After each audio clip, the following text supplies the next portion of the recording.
In prison didn't do what it was supposed to do. It was supposed to reform you. I went crazy. You put a crazy person in with a bunch of crazy people, you're going to come out more crazy. And so that's what happened to me.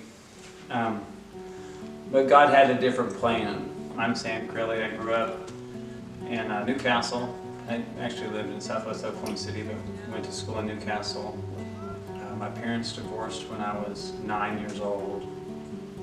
My dad remarried a few times. I don't really know. When he left, he didn't really look back. And so my mom is on husband number 5, and she has kind of separated herself from our lives too. Right now, it's my wife and me and our 3 kids. We have a 27-year-old son that's a fireman, a 19-year-old son that's in the Marines, and a 17-year-old daughter that's a junior in high school at Newcastle. At Newcastle, I was involved in sports. Other than that, I didn't do much schoolwork. I did a lot of drinking and partying and fighting. I was a really mean person. So back then they had a place over in Moore on 12th Street where people would cruise up and down the street. Like thousands of kids, teenagers and college students would go and just cruise up and down the street drinking and smoking weed and picking up, girls and guys, and that's what we did, a lot of that.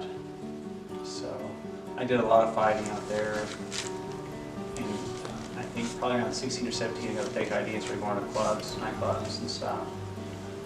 I was just a thug, really. I was a thug. When we were on 12th Street and got run off 12th Street, we'd go through the neighborhoods and start stealing stuff out of cars, and eventually started stealing cars. And it just kept escalating as I got older. My first felony conviction at 18.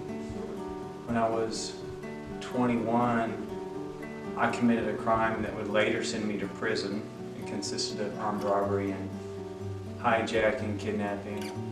I got away with it for a while, but he eventually caught up with me and went to prison for that.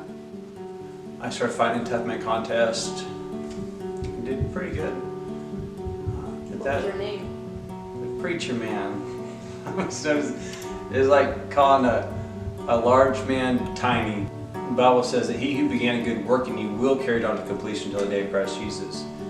And that's what's happening. It was still happening. So really on a last-ditch effort to save our marriage, she talked me into going to church, and I went. It was the weirdest place I'd ever been. You people going around hugging you and shaking your hands. Had one lady kiss me. That was we started going to church there in '98, and over the next several years, he just started stripping things away from me, things that had been ingrained in me for so long. Her name's Dorothy. Like I wasn't even trying to change. It just happened. Like just me coming to Christ and Him, sculpting me and chipping away stuff. He just made me into, He's still making me into what He wants me to be. And I'm a work in progress, but thank God.